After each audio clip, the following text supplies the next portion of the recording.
Chapitre 28. Un drame de l'authenticité. Cohn écouta le récit du drame. Apparemment, ils avaient l'un et l'autre sous-estimé le talent et l'intégrité artistique du bonhomme. Après avoir peint à la manière de Gauguin pendant plus de 30 ans, Verdouillet, forcé de céder la place à Cohn, s'était mis honnêtement à peindre à la manière de Van Gogh, ainsi que l'accord l'exigeait. Mais il n'y arrivait pas. Il avait beau forcer son tempérament et s'inspirer des thèmes de Van Gogh, comme il s'était inspiré des thèmes de Gauguin, ses tableaux non seulement ne ressemblaient en rien à l'œuvre du solitaire d'Arles, mais commençaient même à porter la marque d'une personnalité indépendante, de la personnalité de Verdouillet, ce qui n'intéressait personne. Les touristes, à Tahiti, reconnaissaient un tableau à la manière de Gauguin ou à la manière de Van Gogh. Il y avait là quelque chose d'émouvant qui touchait au grand mythe des deux génies maudits. Ils achetaient volontiers des toiles.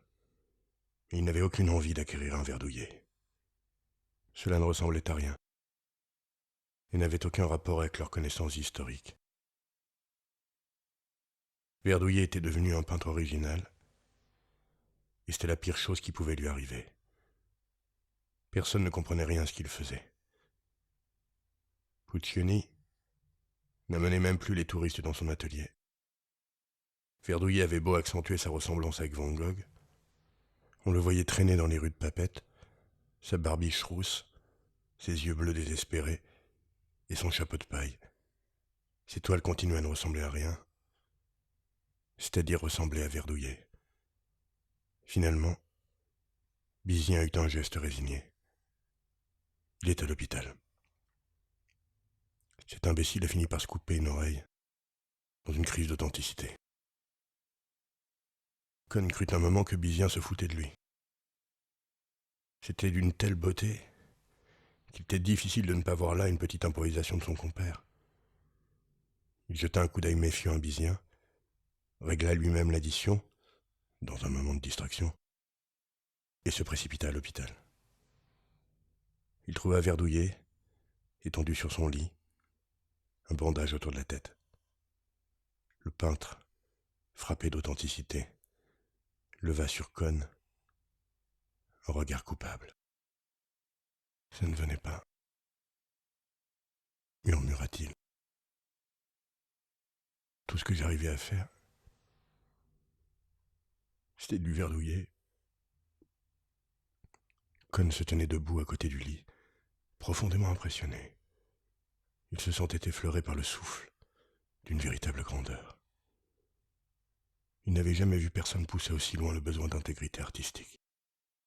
« Je ne peins même plus comme Gauguin, » bredouillait le malheureux.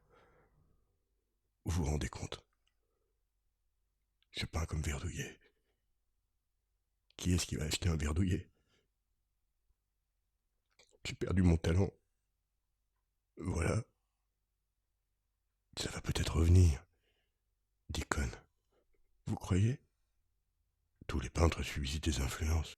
De temps en temps, vous traversez une période où vous subissez votre propre influence, l'influence de Verdouillet. Vous vous en tirerez. Puccioni ne m'amène plus personne.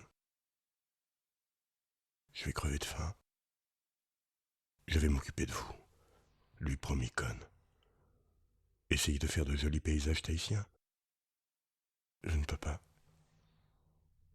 Je fais des trucs qui ne ressemblent à rien de déjà vu. C'est plus fort que moi. Ça vient de l'intérieur. C'est un mauvais moment à passer, le rassura Cohn. Il sortit de là assez abattu, malgré tout. Si Verdouillet était vraiment tombé dans l'originalité, le malheureux allait en baver.